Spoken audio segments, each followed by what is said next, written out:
Beberapa tahun ke depan, kita mungkin akan melihat sesuatu yang lebih ekstrim. Yang kaya semakin kaya, yang kuat semakin kuat, yang punya skill semakin dicari, dan yang tidak siap akan semakin tertinggal. Pertanyaannya bukan lagi apakah kemiskinan ada, tapi siapa yang akan tertinggal. Dan yang lebih penting, apakah kita termasuk di dalamnya?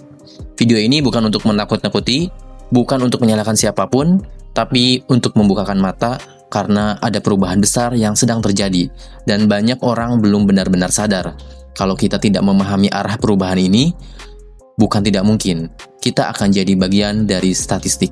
Mari kita bahas dengan jujur.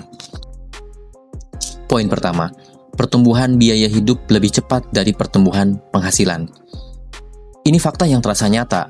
Harga kebutuhan pokok naik, biaya pendidikan naik, biaya kesehatan naik, harga properti naik. Tapi penghasilan mayoritas orang naiknya pelan. Masalahnya bukan sekedar harga mahal. Masalahnya adalah daya beli melemah.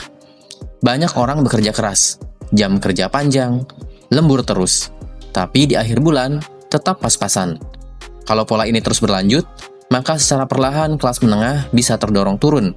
Dan ketika kelas menengah mengecil, tekanan ekonomi makin terasa. Poin kedua, ketergantungan pada gaji tanpa aset. Sebagian besar orang hidup dari gaji ke gaji, tidak punya aset produktif, tidak punya investasi jangka panjang, tidak punya sumber penghasilan tambahan. Kalau pekerjaan hilang, penghasilan langsung nol.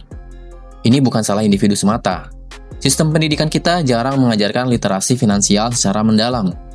Banyak orang diajarkan bagaimana mencari kerja, tapi tidak diajarkan bagaimana membangun aset. Padahal, di era sekarang, gaji saja tidak cukup. Orang yang hanya bergantung pada satu sumber pendapatan sangat rentan. Dan ketika ekonomi melambat, yang paling dulu terdampak adalah mereka yang tidak punya bantalan finansial.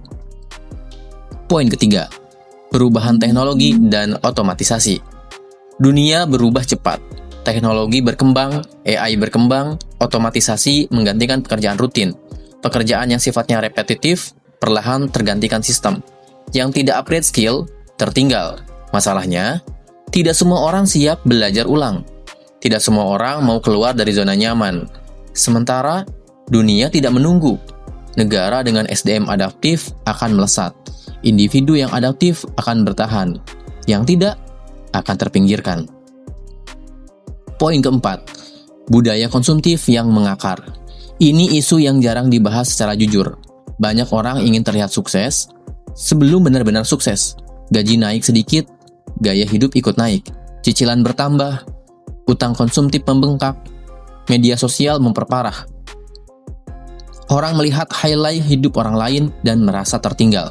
Akhirnya, membeli untuk gengsi, membeli untuk validasi, bukan untuk kebutuhan. Kalau penghasilan naik, tapi pengeluaran naik lebih cepat, maka kekayaan tidak akan pernah terbentuk. Yang terbentuk hanya ilusi kesejahteraan.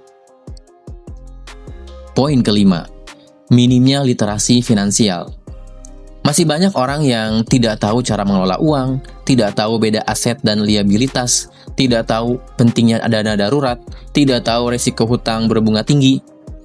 Uang datang lalu habis. Uang besar masuk, gaya hidup malah naik.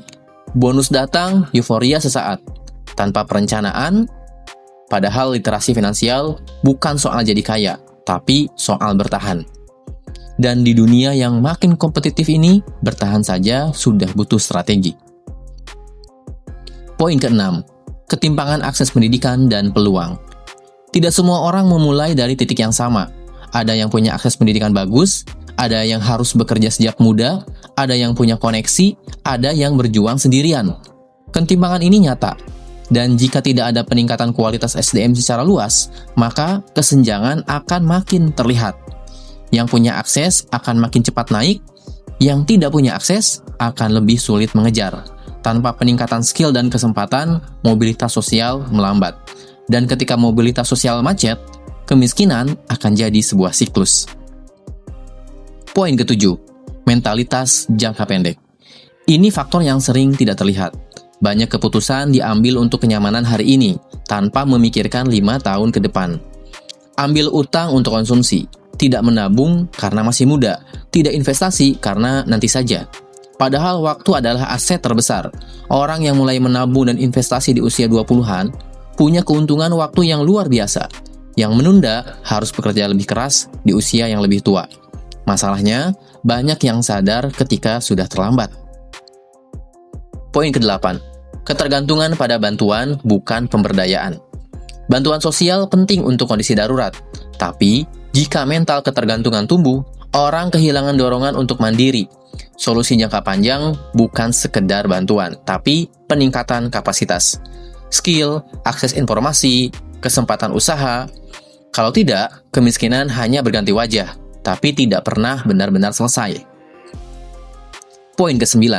Pertumbuhan penduduk dan persaingan kerja. Setiap tahun, jutaan orang masuk usia produktif. Lapangan kerja harus tumbuh lebih cepat dari itu. Kalau tidak, persaingan makin ketat.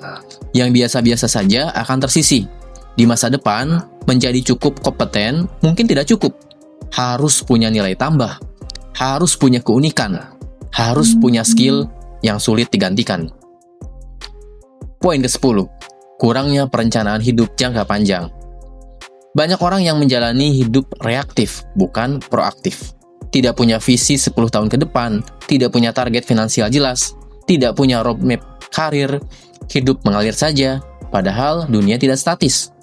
Tanpa arah yang jelas, orang mudah terbawa arus, dan arus tidak selalu menuju tempat yang lebih baik. Sekarang pertanyaan terpenting, apakah masa depan Indonesia suram? Tidak, Indonesia punya potensi besar, bonus demografi, pasar besar, sumber daya melimpah, tapi potensi tidak otomatis jadi kesejahteraan.